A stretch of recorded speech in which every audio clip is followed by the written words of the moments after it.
بسم الله الرحمن الرحيم إن الله يأمركم أن تؤدوا الأمانات إلى أهلها وإذا حكمتم بين الناس أن تحكموا بالعدل.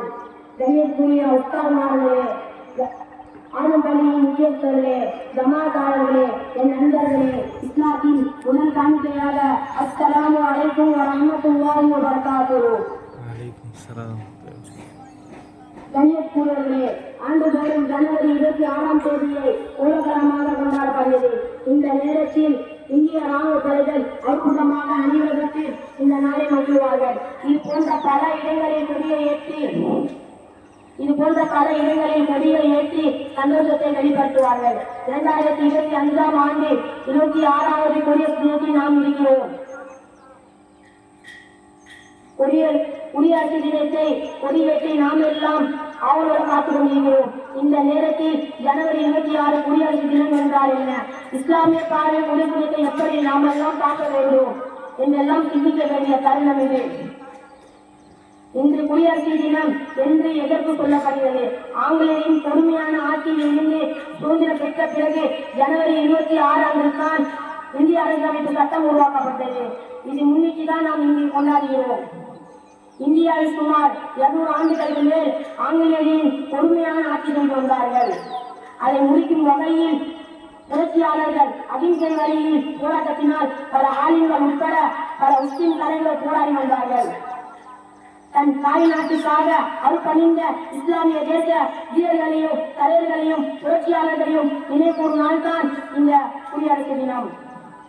இஸ்லாமிய பார்வை இந்த குடியரசு தினத்தை எப்படி நாம் பார்ப்பது? ஆட்சியாளர்களுக்கும் அரசியலமைப்புக்கும் 2 உபதேசங்களை திருக்குர்ஆன் வழங்குகிறது.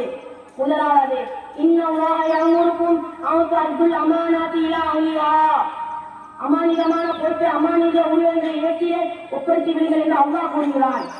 இரண்டாவது, வஇதா ஹகம்தும் பைனன் நாஸ் அன் தஹ்குமூ பில் அத்ல், நீங்கள் மக்களிடத்தில் ஆட்சி செய்தால், தீர்ப்பு வழங்கினால் நீதமான முறையில் தீர்ப்பு வழங்குங்கள் என்கிறான். உமர் ரலியல்லாஹு தஆலா அன்ஹு அவர்கள் சொன்னார்கள், இரவுடைய ஏதோ ஒரு திசையில் ஏதோ ஒரு ஆடு அநியாயமாக கேட்பாருக்கு இருந்தால் இந்த உமரைத்தான் அநியாயக்காரன் என்று இந்த உமரை பார்த்து அல்லாஹ் கேட்பான் என்று சொன்னார்கள்.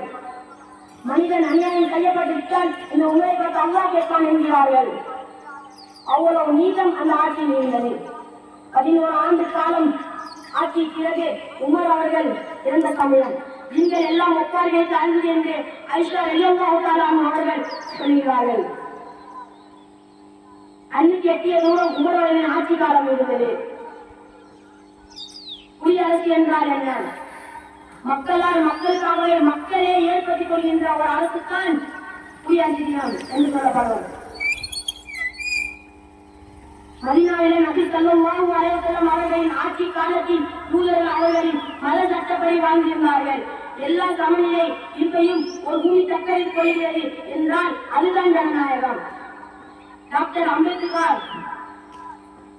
அம்பேத்கர் உருவாக்கிய அரசியலமைப்பு சட்டம் உருவாக்கிய சபையில் 500 அறிஞர் பெருமக்கள் இருந்தார்கள். 4 வருடங்களாக விவாதிக்கப்பட்டு அரசியலமைப்பு சட்டம் உருவாக்கப்பட்டது. கண்ணியத்துக்குரியவர்களே, மன்னராட்சி முற்றுப்புள்ளி வைத்த தினம், ஆங்கிலமான மக்களாட்சி வளர்ந்த தினம், அடிமை வேலையை உழைத்த தினம், அண்ணல் அம்பேத்கர் சட்டம் வகுத்த தினம், நாம் பாரத குடியரசாக மாறிய தினம் என அனைவருக்கும் குடியரசு தினம் வாழ்த்து கூறி நிறைவு செய்கிறேன். அஸ்ஸலாமு அலைக்கும் வரஹ்மத்துல்லாஹி வபரகாத்துஹு.